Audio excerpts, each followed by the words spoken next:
What is up, everybody, and welcome to the season finale of sorts of the Cardinal Sports Zone podcast and Ringside Podcast collaboration, the Wednesday Night Wrestling Recap, where we recap the important things that have happened over the week in pro wrestling and sports entertainment, and we all have a good time. You can talk out of pocket. We'll just joke back with you, have a good time here tonight. I am one of your hosts, Jeremy Wallman, with host number 2, Joe Wallman.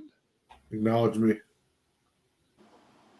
In this show's version of the Brooklyn Brawler, it's Sean Barber. Sean, what's good, man? That's me. The Brooklyn Brawler of the show. I'll take it. It's me. It's Mario. Listen, I don't even know where to look for the live, dude. I don't know much about Instagram. Okay. I was trying to look, but it should be up top. We are going live on Instagram for the first time tonight. We don't know if it's working. It might work. It might not work. Actually, I could probably look at. Let me get things started though. Sorry, I was just trying to get it under wraps, like quick if we could, but it's not showing you up there. Okay, here's where we were. The chat line is open for all of your comments. We'll answer all of your questions in real time to get your real-time reactions. If you are a member of the Ringside Podcast group chat, DM on Twitter, you have the opportunity to call in as well. Let me take a look. We got a lot of stuff we're going to go over tonight. We're going to go over SummerSlam, the epic, historic 2-night SummerSlam from this past weekend. Today, in the wee hours of the morning, I was sent some press releases from ESPN. And as you all know, that deal has been struck. I've gotten a lot of clarification from the ESPN PR department on what exactly the deal entails. It's a little confusing, but it's definitely a deal. And we're going to talk about this week in wrestling amongst a bevy, a whole bevy, Sean, of other things. But we'll start off with this, Sean. How is your week going so far? Pretty good. Just a lot of work. But enjoyed Monday Night Raw, so that was good, and just looking forward to see where everything goes with this new ESPN deal. Okay, well, you didn't stall nearly long enough. Joey, what about you? Going all right. Back in the gym, back in the swing of things. Last weekend, I was walking like a newborn deer because leg day was brutal. First leg day was brutal last week. Did upper body again Monday. Today was my third day doing upper body. Feeling good. Starting to feel like the strength coming back. Had my second leg day yesterday, so it's not near as bad. So getting the muscles worked back out and getting my water intake in. Started eating a little bit better. I just had a couple tuna and egg white sandwiches and a couple pickles. Sean just dropped. No, he said he was going to hop off to grab him. Oh, yeah. Which he eats all the time on the show, so I'm not sure why Sean really cares about it. But I don't see what the deal is, but he must chew his mouth open. He is a mouth breather. All right, well, I don't see it myself on Instagram, so I don't know what's going on. Streaming. Update the channel and provide a new. I don't know. What do you mean, update the channel? You know what? I'm not doing that. I don't know how to do it. Not going to do it. We'll figure it out some other time. Yeah, great weekend. We had some good times. We hung out with some friends and family on Saturday and hung out with some friends and family Sunday. Had a good time. We always try to do the wrestling parties, do them upright, and we had a good time. Thank God. And I won't go in any particular order. We'll discuss each match, though. Randy Orton lost to Drew McIntyre and Logan Paul. That was a really, really good match where the person that deserved to get his butt kicked did get his butt kicked.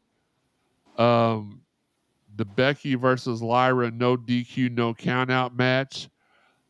that one was a little weird. I enjoyed the action in it, but to see the handcuffs come off of Lyra a couple times and her just look dumbfounded as to how to hide it and put them back on, that was a little odd. That probably would be. I would, if I had to say, that was the low point. That was my least favorite match of the weekend. Dominic versus AJ delivered just as you thought it would, especially with the throwbacks to Eddie Guerrero that AJ had as far as his trunks and ring entrance, and then Dom getting the victory via Kurt Angle with the old the whole Eddie boot trick, and even the spot towards the end of the match where Dom hands AJ the chair and falls down like he's been hit, and then AJ puts it around his neck and falls down like Dominic hit him.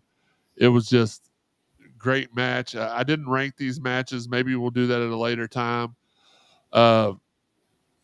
Seen a lot of crapping on this match, Jacob Fatu versus Solo, because of the run-ins at the end. And here's what I'll say: that's what I expect in a Bloodline versus any matter, whatever you want to call them this week, versus anybody match. So that didn't bother me. I wish we would have saw somebody debut if that's what you're going to do, but it is what it is. Was kind of shocked that Jade Cargill didn't walk away with the championship versus Tiffany, but don't hate it. The match was decent. I enjoyed it. Naomi, Rhea, Io, another banger. The right person won that match as far as future storylines are concerned. Was kind of shocked that Jay and Roman defeated Braun and Braun. Not because they're not better, but because you just kind of, you want the good guys to chase the bad guys. And if you're wanting to, solidify the bad guys a little more, you throw them a bone. And at that point, you don't know Seth Rollins is coming back later. That kind of showed the car. I mean, we all knew. I mean, you had to be stupid not to know. But if you're looking strictly from TV, like if you're not a behind the scenes guy or you don't have a lick of sense, you just kind of, that's what you would, if you were writing the TV, you would have wrote for Braun and Braun to underhandedly get that victory. So I didn't understand that. Sammy versus Karrion Kross was a really stiff match. It was a difficult match. It was a hard match. They both walked tall and carried a big iron stick. Entertaining match. The tag team TLC match was people crapped on it because there were so many spots. That's what a TLC match is. It's a spot fest. Great spots. Amazing spots. The Spanish fly through everything. Candice LeRae getting knocked off and going through tables. It was awesome. You still with us? Yes. Sean's currently deep throating a cannoli. Gunther and CM a hot dog the long way. Sean eats everything the long way. Gunther versus Punk. That match ended with Punk becoming the new world champion for 5 minutes.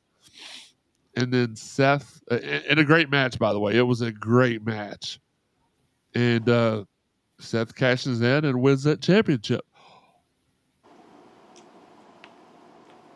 I did it again. And then the cherry on the top of the pay-per-view was Cody Rhodes versus John Cena in the street fight. This also didn't quite go the way I would like to have seen it go.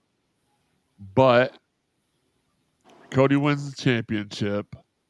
Kind of undoes. I guess they really did decide at the last. Like, we all watched SmackDown Friday and was like, John Cena, I'm turning good. And we all thought that was just like some sort of bait to bait Cody in so he could go back and maybe The Rock comes out. They beat Cody and John holds on to the title for a little bit longer, which I would have liked to have seen. I was quite enjoying the heel turn. It was different. It was going well. I mean, again, you have a lot of people. You get one or two people that are in a vocal spot that they can talk to people, and people listen to them crap on things, and then everybody just joins in with them. I didn't think it was that bad. And we were just waiting to see, even as the whole room full of people were just sitting there waiting to see what was going to happen. And as it appears as if the show's going off, it was a surprise because that was the last person that I expected to see come out.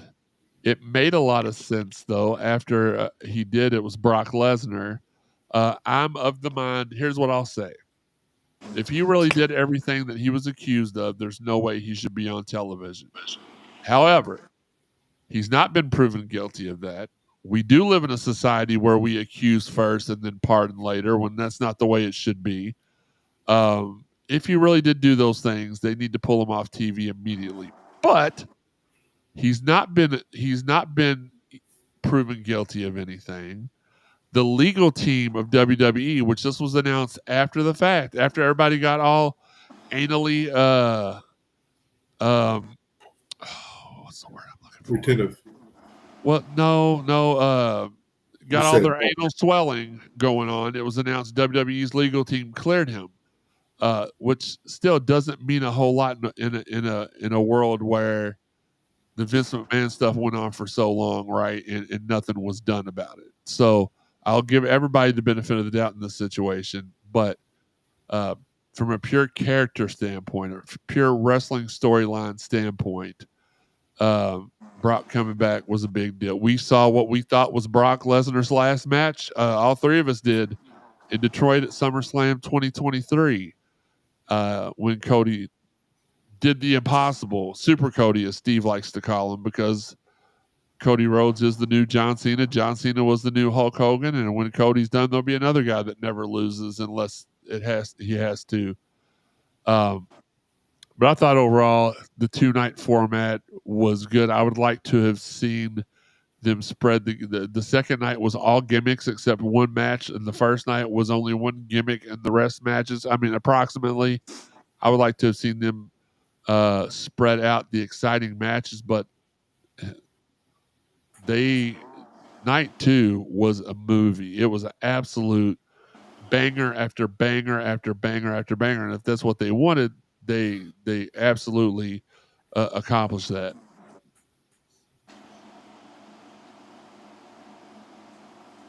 Anybody?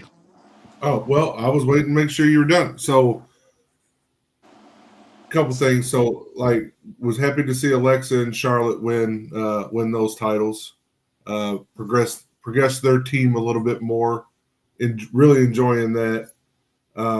I was happy to see Tiffany retain. I just don't think it's the right time for Jade.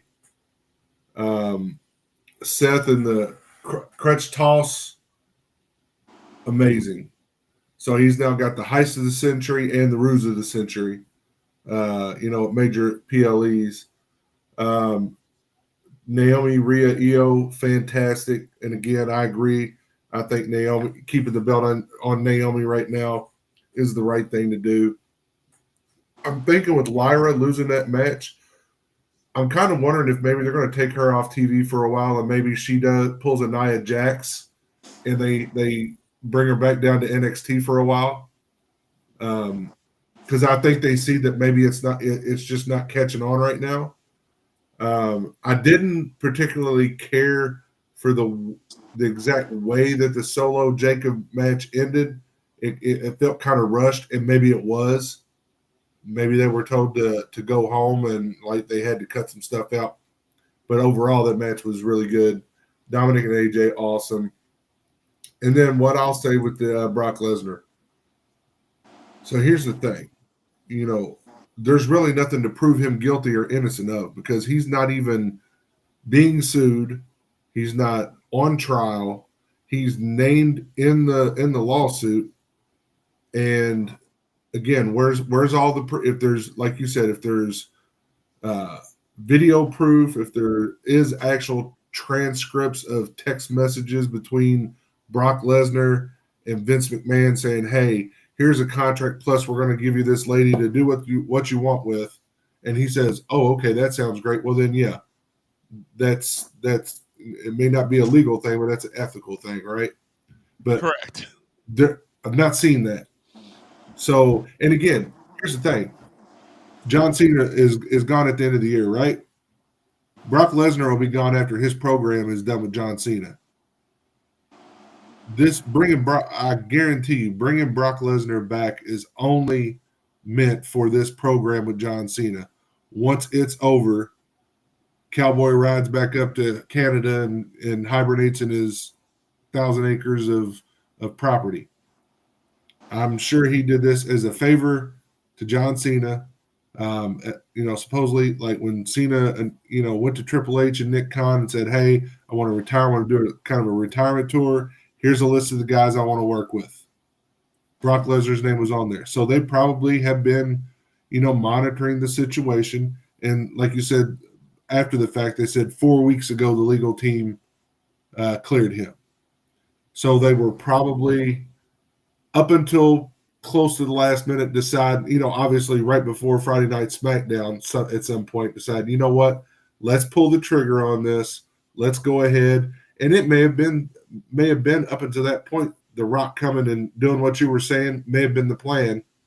But then once they got the okay and they knew that they could do it, let's pivot. Let's go ahead and turn. We can't have Brock Lesnar versus John Cena with John Cena being a good guy or being a bad guy. So that, but all in all, I love the 2-night. It was odd. It being both nights being over like 9:15, 9:30. Yeah, that was. It was odd, and they moved it from 7, a normal 8 o'clock start time to 6. So it would have been like around 11 or so. But I mean, I didn't hate it. I mean, I actually kind of liked it, starting at 6 and being over fairly early. Well, especially for those people that are going to the pay-per-view when it's still dark. Now, if it would have been light outside at that time, still, if we'd have been a little bit earlier in the summer, then I'd be like, I don't really like that. But with it being dark and it giving people enough time to drive back to their hotels or start on their way homes for that Sunday, I didn't mind that. The point I think that we're about to get into, which I have down here next, is the whole WWE trying to switch more to 2 nights. I don't like that at all. I'm okay with WrestleMania and SummerSlam. And we talked about this in the group chat earlier this week. The only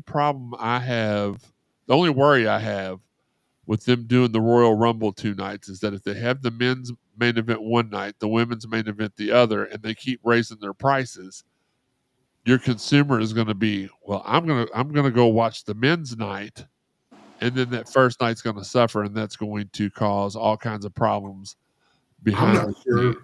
I'm not sure right now people would choose the men's over the women's. Just at how hot the women's division is in WWE as a whole, I'm not sure that people I would pick the men's Royal Rumble over the women's Royal Rumble 9 out of 10 times. I don't know. But I think people will still. It's just so. I mean, you all know we paid, what was it, $1,450 a seat for WrestleMania. That's going to keep going up.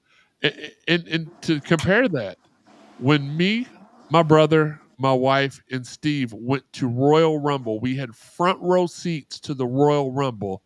I paid $1,500 flat for 4 front row seats. The front row seats at the Royal Rumble this year were over $10,000 each. People are going to have to start saving and picking and choosing which pay-per-views to go to. And even at WrestleMania, that $1,450, that was for both nights. So let's just say it was about $700 per night before tax for each seat. For each night, $700 a night. And we had 4 seats. So that was approximately $2,800 for 4 people to sit about 50 rows back, maybe more, at WrestleMania. We didn't have a great view, but we didn't have a horrible view. We had a medium view. It wasn't an obstructive view like at SummerSlam. Now, we were on the floor at SummerSlam for, I want to say it was about $1,500 for all 4 seats again, but we were sitting on the floor way back. It was hard to see a lot. We had to look up at the screen. I did anyway. Had to look up at the screens a lot to watch. I just think that If you're telling me that I can either watch the women's Royal Rumble to see who gets a shot at Naomi at WrestleMania, or I can watch the men's where I can see who gets to fight Cody or Seth, I'm picking Cody or Seth, and that's not fair to the women because I want to see the women's Royal Rumble match. I just don't think they should mess with that. I did see also they were talking about making Money in the Bank, and I had the same fear for Money in the Bank. I could maybe see Survivor Series, but here's the only way I would agree to Survivor Series. You make Survivor, and I know I am a stockholder, so I guess I do have a say. But the only way I would be full just Sami Zayn about it, right?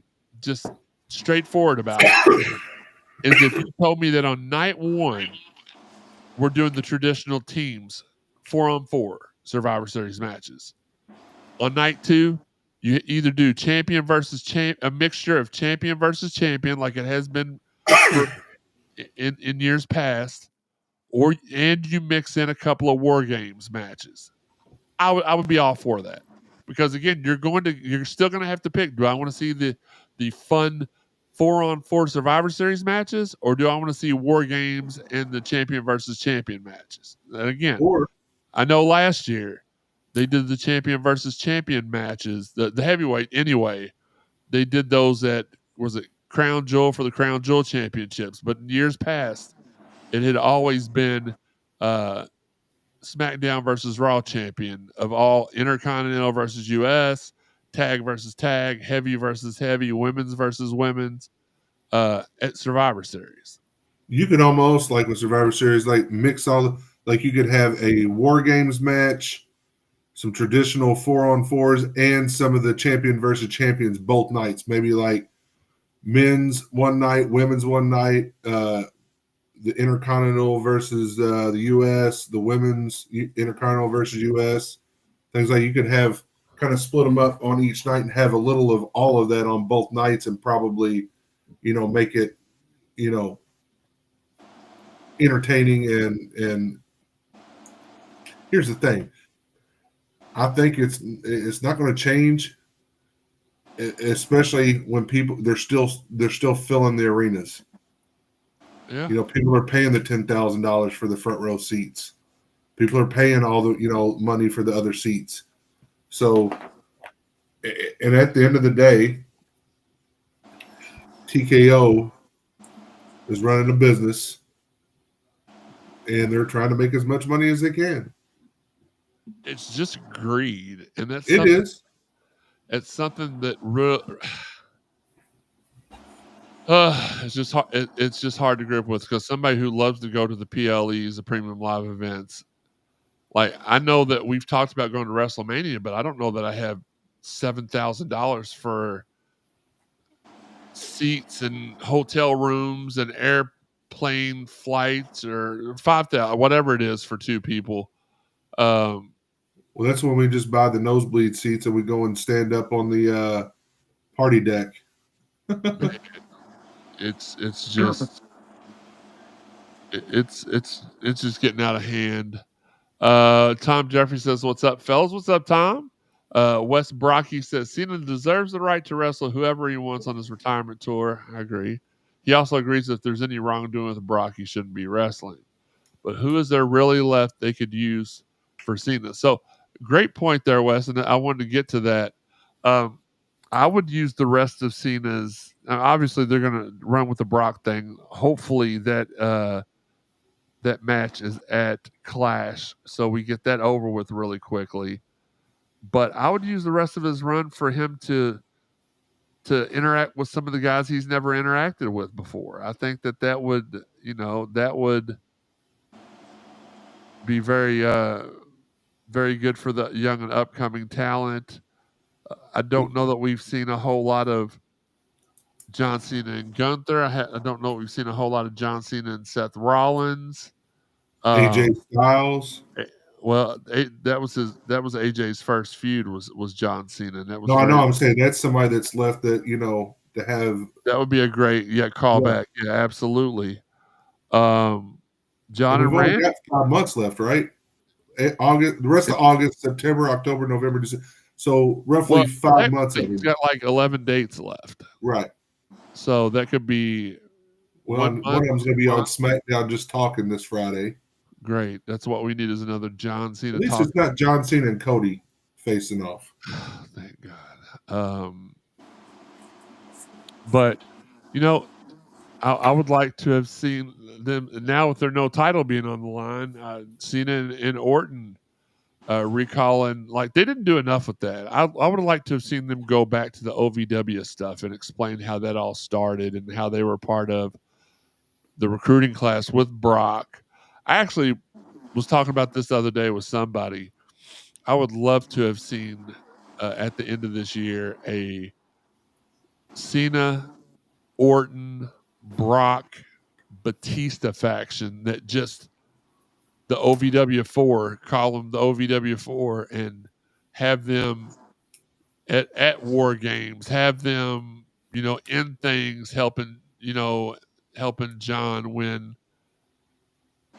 Hey, Daniel Spencer, say his name. Absolutely. I think that's going to happen. I want to see that happen. And great I'll point. bet his last match. Daniel, you need to be on the show with us sometime, man. This is so if Ringside's our baby, this is kind of like a grandbaby, like a grand or a step kid. I don't know, something like that. Say his name. Listen, we'll get to that in a second. That was my favorite part of NXT last night. Was him popping out of the refrigerator. Let him be Cena's last match and put him over Cena.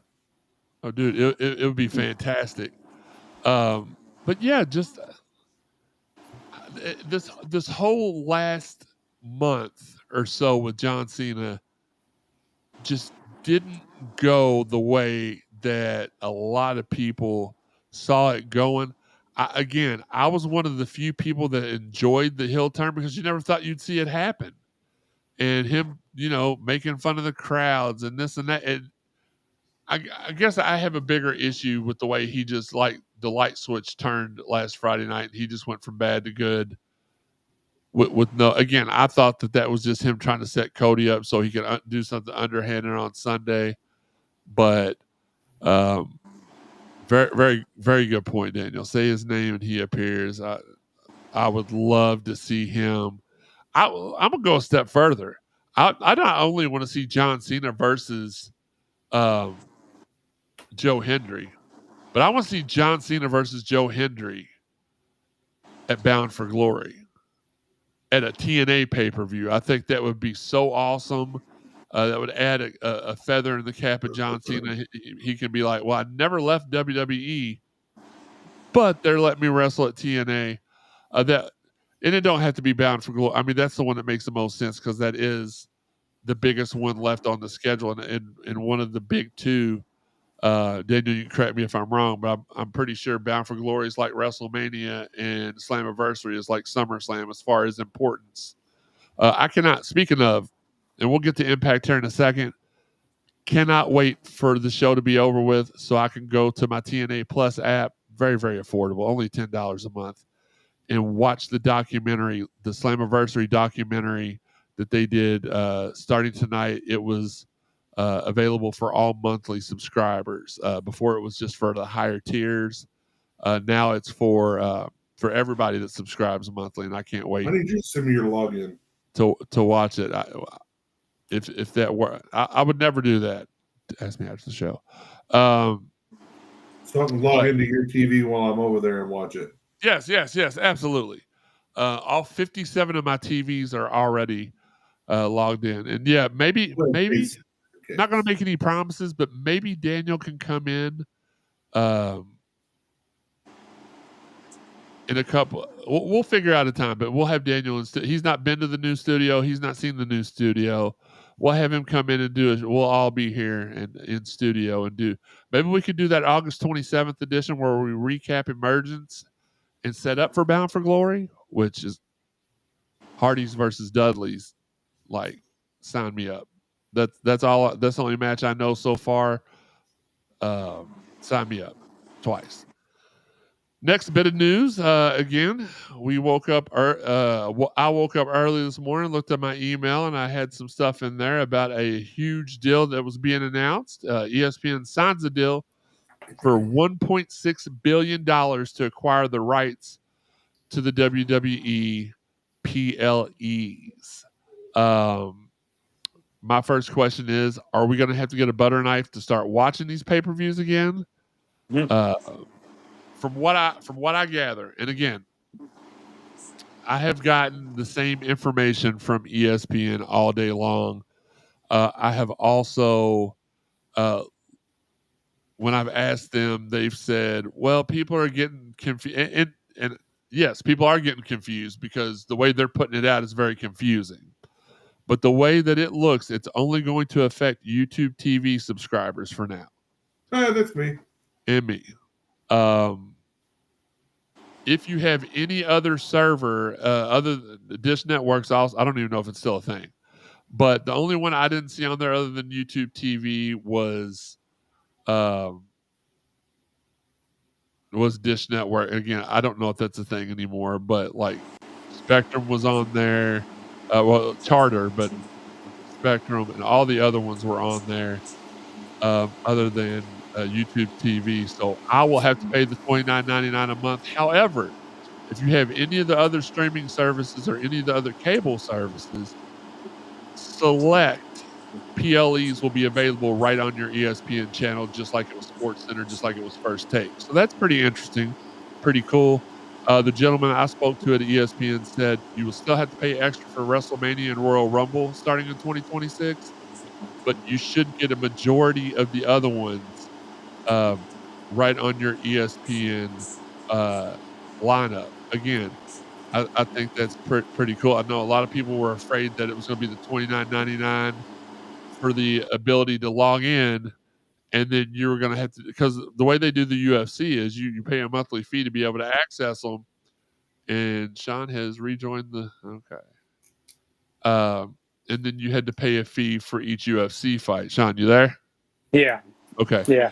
So it's not that way. I did have that confirmed that it's not going to be an additional charge for those. So that should be pretty cool, I guess. I already paid for ESPN Plus. Also, it was announced today that Disney and Hulu were going. Hulu's going away. Disney is absorbing Hulu and all of its programming. So for the package that I pay for, I'll only be paying about $5 more per month. Not a big So deal. if I have Disney, the Disney thing where I get Disney, all the Disney stuff, all the Marvel stuff, blah blah blah. I guess it's Disney Plus is what it's called. Yeah. It's absorbing Hulu. Yeah, so you'll get Hulu too, and they'll probably raise the price.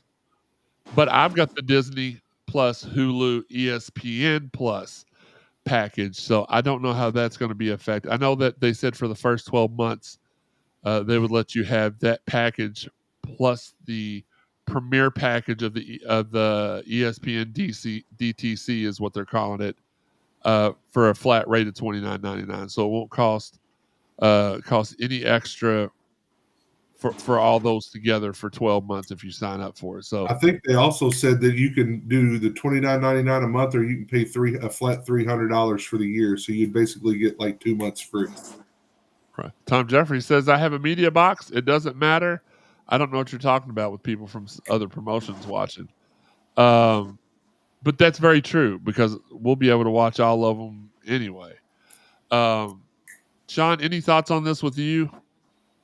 We'll see how it goes because who knows how the quality is going to be. Because sometimes with the ESPN app, if I try to watch a game, it cuts in and out, that kind of Sean, I'm thing. just convinced that you have horrible internet where you live because I have never had an issue with my YouTube TV. He's got net zero, dude.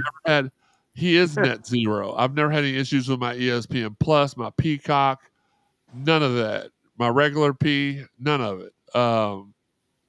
But that does have something to do with it. I have the fiber, which is like the highest speed, so I'm not going to have as many issues as you do because I think that you've got fiber one, like the cereal. You just got the cereal box sitting on top of your router, and that doesn't work. That doesn't make it faster, Sean. But Dang, I thought it would, man. Shoot. Thanks for You know, telling me back in that. the I had no idea. not a problem. Jeremy, we was talking about this before we started. You know, back in the day, you had cable, you paid for cable, blah blah blah, and then every month you had a pay per view and you had to spend $50. it got to a point to where we spend about $800 a year on pay-per-views. And you're talking about spending an extra $300 It's right now. well, yeah, that's true. It's about 50% cheaper than what we had, what we used to. But here's the problem: when you give people something for free, they expect it to stay free, especially when it True. was something that cost a lot. And again, we talked about this too: greed, corporate greed. Like it's going to get to a point to where you're going to price a lot of people out, a lot of your biggest supporters, and that's no bueno. But I'm excited to see what happens. Hopefully, it does. You know, a lot of people, they hear something announced and it's like, oh no, it's the worst, and it ends up not being that big of a deal. I do find it very interesting when the Netflix deal was announced. Everybody was excited and happy. This one's announced and everybody's all doom and gloom. Could that have something to do with ESPN and their But now they covering got to get people's individual sports teams? I don't know. now you got to get YouTube TV, you got to get Netflix, you got to get ESPN Plus. But even going back to the olden days when you had to pay each month, wages weren't as high. Things didn't cost, other things didn't cost as much, but people didn't make as much money. But they still got the views, they still watched. People make more money now. It's like you said, it's just when you price it at. So the WWE network was what, $9.99, famously, right? Yeah, Had everything on there. You got the pay-per-views, you got all the libraries, all of that. Then they moved. that was a really In good the deal United for States, $10 a month. right? In the United States, they moved the PLEs and a lot of the stuff and the other stuff to Peacock. Got rid of the network. All right, now you're having to pay again. Probably, I think it's around $9.99 for Peacock, depending on which level you got. And this And will, now just you're to clarify, this will replace the Peacock deal. So you won't have to have Peacock anymore unless there's shows on there that you enjoy. So you will be saving some money from the P. so it's $9.99. You're probably spending $19 more a month. Maybe depend, because again, if you got Hulu, that's $12.99 a month. If you got Disney Plus, that's $12.99 a month. Right. When you bundle it all together, it could end up being again. I think the math I did earlier, I'd be paying like $4 more a month, and I didn't even take into consideration the Peacock factor or the I want to say a different factor. I won't do that, but. And then something interesting that came out of the news today is that WWE has been trying to help TNA get their programming on Peacock to take over for WWE leaving Peacock. So I think I've not had that confirmed by anybody, but that was the scuttlebutt this morning when I was speaking to the gentleman earlier, which I love the fact that instead of just speculating about things, I can just email somebody, one of my buddies at ESPN, and be like, hey, help me out. Let me know. So that's, but yeah, I'm excited. Again, we're heading into a different era of sports entertainment and wrestling.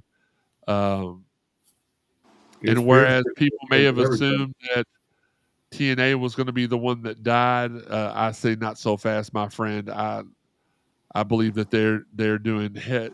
And again, this has nothing to do with me not. I don't care for AEW anymore. I don't. There are wrestlers that I like. There's some things I like, but I'll watch it. I'm watching it now while we're doing the podcast. I'll watch it tomorrow. I don't have to watch it live anymore. It is not a must-see TV for me anymore. And I do have to watch Raw live. I do have to watch NXT. I do have to watch SmackDown. I do have to watch Impact. I do try to watch OVW live, but there's just so much going on during the week. Sometimes that's the night I have to sacrifice things.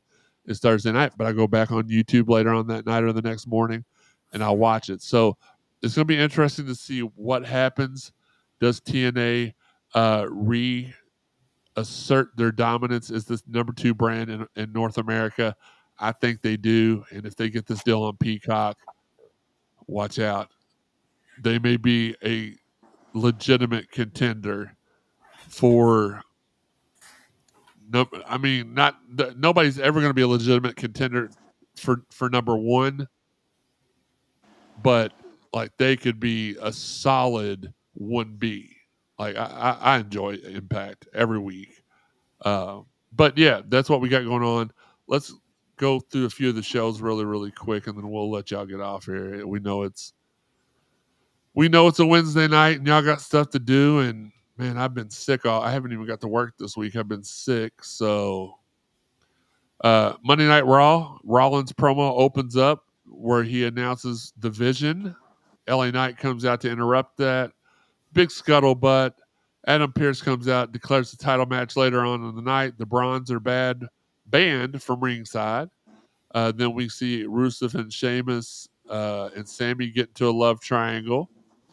Charlotte and Alexa retain versus Judgment Day. I thought that was a really good match and was kind of I was kind of shocked Judgment Day lost the titles to begin with, but they're clearly setting up for Liv to come back. Dominic, I think he wrestled. I don't remember who he wrestled. I want to say it was one of the LWO member, Dragon Lee, maybe. Yes. I don't. But we saw a third and a fourth El Grande Americano come out to help number 2, which is going to lead. It's going to culminate at WrestleMania 42 with the El Grande Americano Battle Royal. All entrants will be wearing the El Grande Americano mask. It will be a last Americano standing match. Do what, Joey? I said confirmed. Sean Barber. Sean Barber will be one of the 40. And then after that was probably the best back and forth promo I've heard in a long time between Nikki Bella and Becky Lynch. And I'll say this, respect and hats off to Nikki Bella, because you know she is. This isn't the first time somebody's brought John Cena up since she's come back, and she's had to okay each and every one of those. And we all know the best wrestling back and forths include truth and include some comments and remarks that are controversial. So hats off to Nikki. She didn't have to, and again, she's not let them say anything about her ex-husband, but the John Cena stuff has been very. I knew as soon as she said something about her and her hot husband and how where she was going with that, and I was there for it. I loved it. Io versus Naomi on Raw next week. So this is where I'm kind of wondering if Io wins the title back, because Io Stephanie, even though we have long speculated that Naomi would drop to Stephanie in Paris, and she would be the one out of them to. Sorry, my nose has been stopped up all week.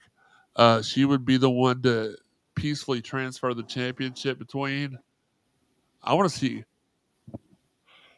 I want to see Io and Stephanie get at it. Thank you. I want to see them get it on. They had a little vignette about Gunther and explaining his injuries and why he'll be out for a while. Main event that night was Seth versus LA Knight. We all thought that maybe with everybody being banned that we'd see the newest member of the Vision show up, but it wasn't. It was CM Punk. He comes out. What if he's the fourth member? Let's not even think about that. CM Punk comes out, costs him the match. Roman comes out after the credits roll. They fake us out. Roman comes out, still got his shoes took. And it was a very solid Raw. I would give it a 4-star Raw rating. NXT, we didn't. This was the only weird part about NXT to me. We didn't get any kind of continuance of the Who Approached Tony D storyline. They almost acted as if that didn't happen in the show last week. But that show, again, I'm very, very pleasantly surprised every week when that's over with. I'm like, I didn't have to fast forward through anything. I came close once this week, but started off with Blake Monroe and Kalani Jordan fighting. That match ended when Monroe rode off into the sunset in a car, got the count out victory, did Kalani. Jordan Grace chased Blake Monroe out to the car to whoop that trick. Oh, wait a minute. That's the wrong person's catchphrase. Still works.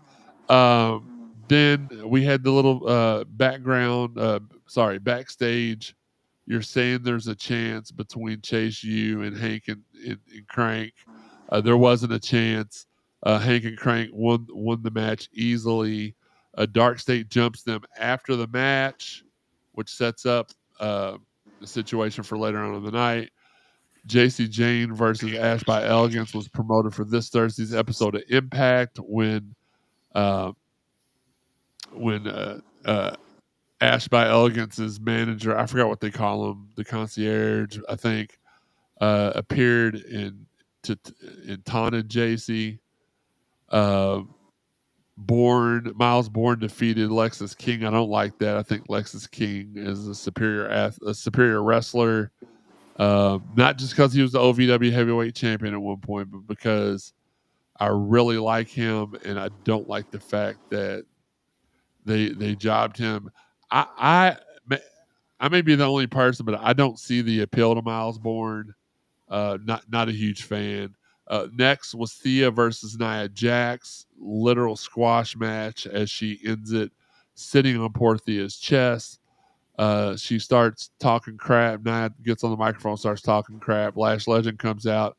They brawl the rest of the night. Ava makes a match for Heat Wave. Jordan Grace versus Blake Monroe. Then my favorite part, second favorite part of the night, was the Oba Trick Javon Moose promo. I wouldn't mind seeing those four guys take on the world. And guess what? I get to see them take on Dark State. We'll talk about that here in a second. But that promo was great. Dark State comes out for the second time. They're going to face off 4-on-4. There was a segment where Joe Hendry, Charlie Dempsey was talking to Ren Sinclair, and Ren says Joe Hendry's name, and Charlie's like, "Don't say his name. He's not here." And then he pops out of the mini fridge. Amazing moment. Great time. Back and forth ensues verbally. Next week we'll get Joe Hendry versus Charlie Dempsey. You know what? I said that the Miles Bourne thing was my least favorite. Next was Stax versus Yoshi. I'm not digging that at all. Stax gets the win after Ariana Grace and Josh Briggs interfere in their own ways. Another bright point of the night, Ethan Page versus Tavion Heights on the microphone. Chelsea Green comes out. That ends with Tavion Heights saying, "Hey, I'm going to find me and a girl to fight you and Ethan." I don't know if that's going to be at Heat Wave. They didn't announce it for next week, so that kind of makes me think it might be for Heat Wave. It was announced Lola Vice and Kilani Jordan will fight JC Jane and Fallon Henry. Fallon, is it Henry? Henley. Fallon Henley next week. Sorry, spell check got me. Next week, also the Fab Fours, what I have named them, of Moose, Javon, Trick, and Oba will fight Dark State. Lash versus Nia next week. At Heat Wave, Dark State will face and probably defeat Hank and Crank for the tag team titles. Then there was a Ricky Saints promo on Jasper Troy. Main event was Tatum Paxley versus Soul. I thought Tatum was going to win this match. Soul pulls it out. I was waiting for something to happen after the match, waiting for something to happen. Nothing happened. That was the end. I honestly don't know how they keep doing it, but they keep putting on great shows every single week. They do I can't say that's with every wrestling show on TV right now. I cannot wait for the next episode of NXT every single week to see what they put on, because they not only do their own stuff, but they bring TNA people in. They bring in main roster. They do all this, keep it all fresh. It's pretty awesome. I think in that main event at the very end, if you notice, Izzy, I think they're kind of teasing maybe her leaving the culling. Sean Spears went to hand her that little doll or whatever, and Izzy stopped him. Then when Nia and Lash came out fighting and distracted everybody, Soul got the soul snatcher, and then afterwards he just kept glaring over at Izzy Dame. Like, why did you do that? So some interesting storytelling there. Izzy brought her in, and now they've really taken to her, and she probably kind of feels left behind a little bit. So Wes says the TLC match was his favorite match, one of his favorite matches from SummerSlam. Let us know what y'all's favorite. I should have said that at the beginning, forgot. I just didn't like the winners of it. Do what? I just didn't like the winners of it. Of the TLC match. Yeah. Yeah, I didn't care for the with White you. Six. I would have rather seen Andrade and Ray Phoenix win. I think they're probably the hottest tag team right now, men's tag team in WWE. I think the thing going against them is that nobody wants to see them win the tag titles. They want to see Penta and Ray win the tag titles. At least with me anyway. I don't care anything about Andrade and Phoenix being successful. This has I been want his Phoenix best run, though. Having him with Ray Phoenix, just like putting Charlotte with Alexa and kind of building her stature back up with the fans, at least. I think putting Andrade with Ray Phoenix has helped made him more endearing to the fans. It might be that he needs to be in a tag team. For sure. But Andrade's got the he's got the endearing qualities of a wet sack of farts. So anything that can help. Mercedes Moné just got out of her limousine eating a piece of watermelon. This is the kind of TV you get on TBS. Let's, before I go any deeper in that rabbit hole, Impact. Don't have a lot of. I'm not going to update you all a lot on that because we have a big show coming. Because they have a big show coming up on Friday, August the 15th. Last year, I believe Emergence was in Louisville, Kentucky. It was either last year or the year before. This year it is not, but this is what we have as far as the match card for Emergence in Baltimore, Maryland at the Chesapeake Employers Insurance Arena. Mike Santana will fight Sami Callihan. Ryan Nemeth has the hometown man.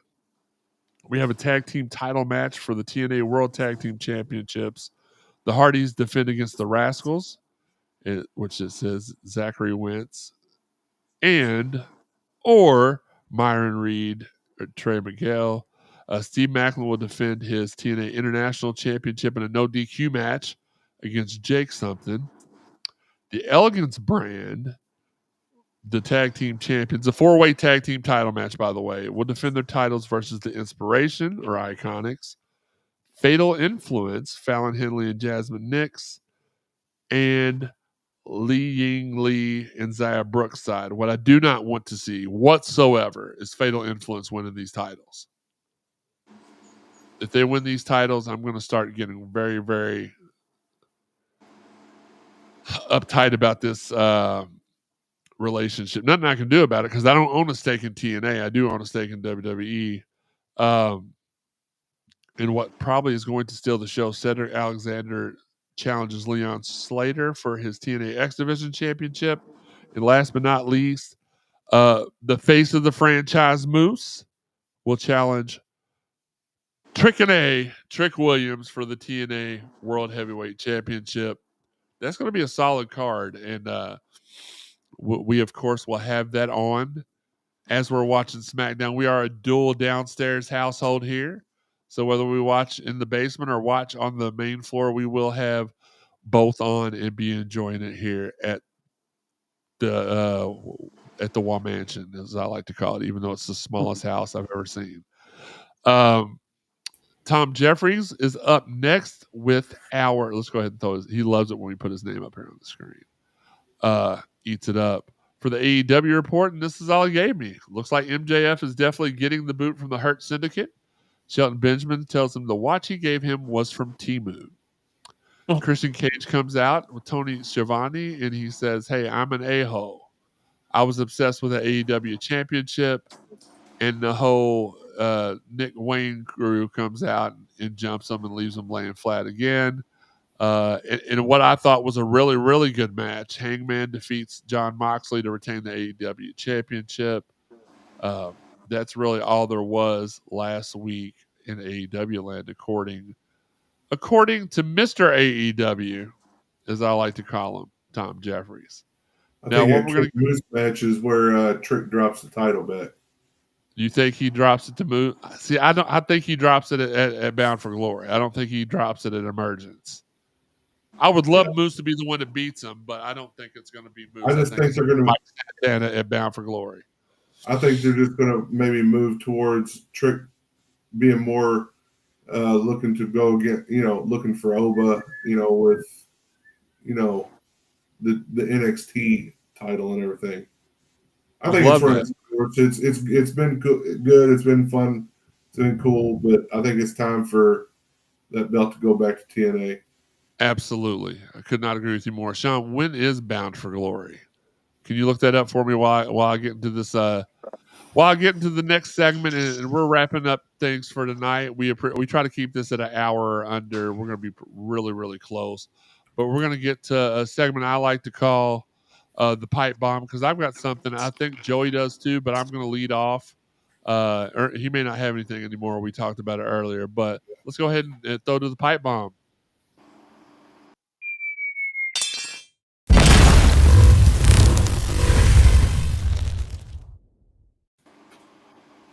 All right, guys. As you all know, I am a personal shopper by day and sports media mogul by any other point of the day, whether it's covering UFL athletics or wrestling or whatever.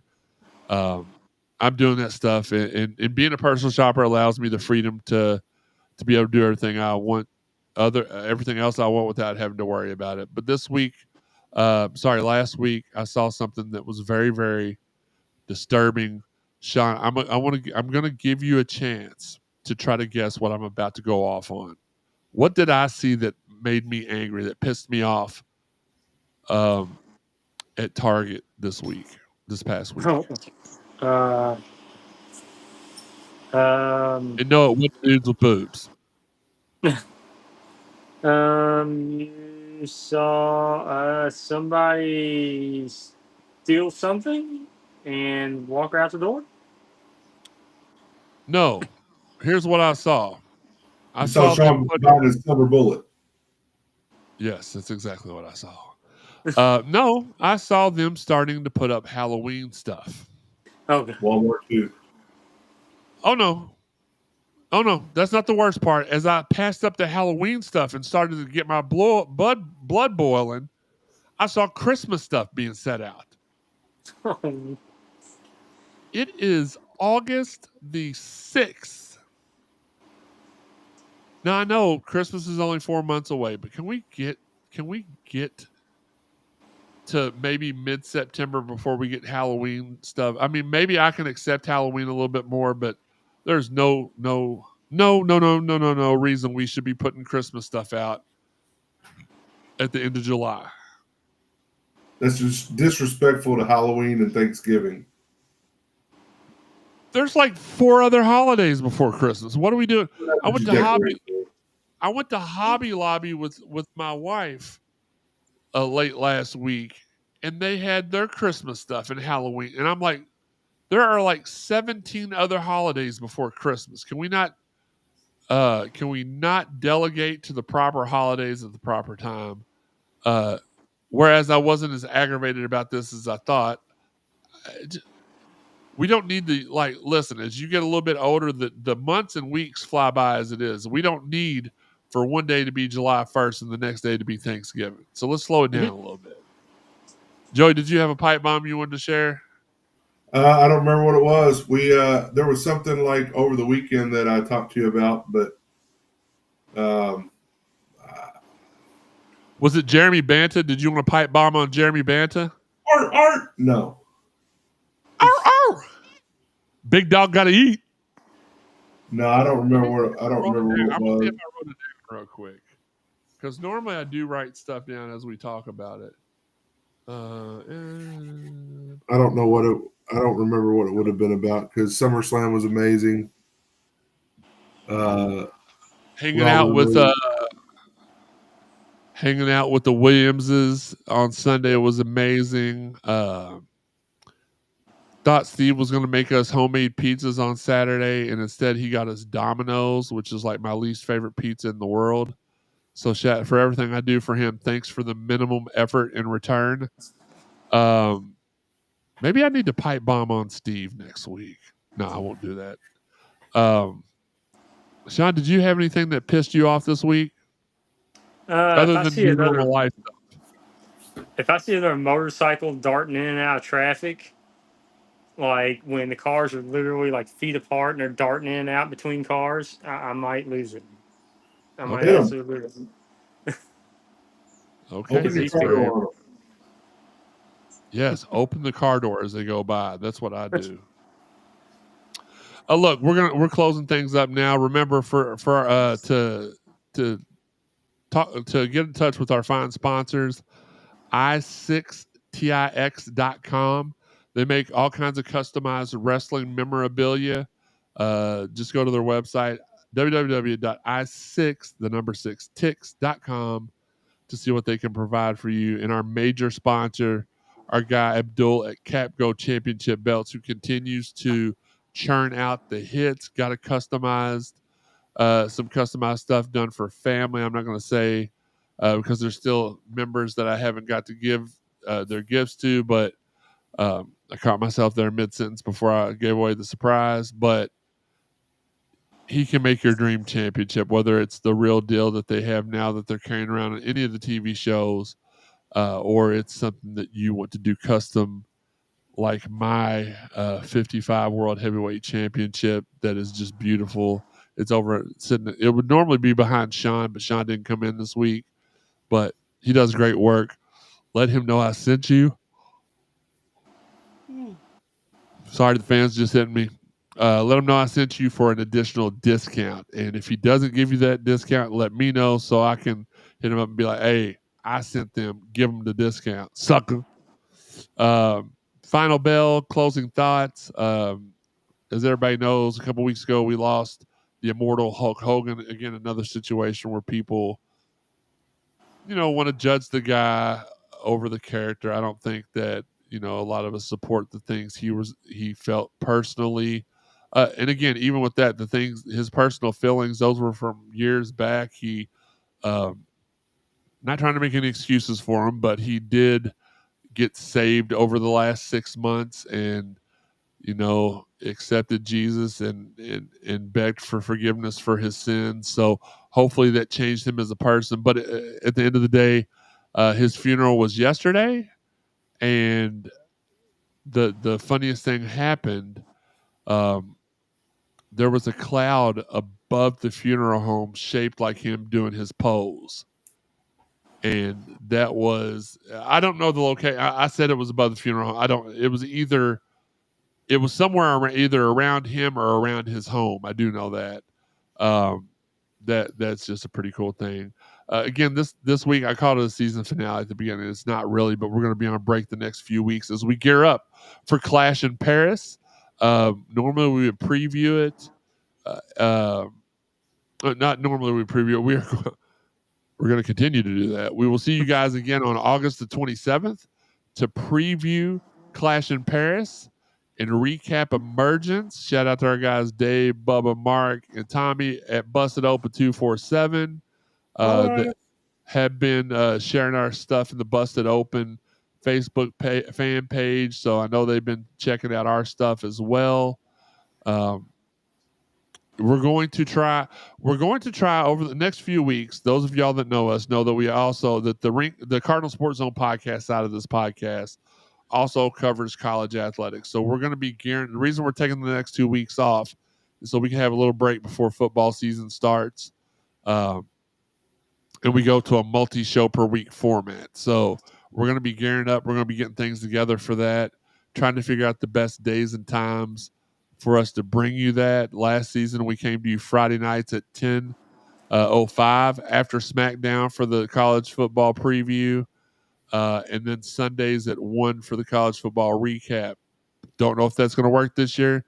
We'll figure. I do know our Friday night shows did the best numbers that we've ever done on any platform or any iteration of the show. So that Friday night show probably will not be changed. It will still probably remain a 30 to 35 minute preview show of that week's opponent. We'll figure out when the second show.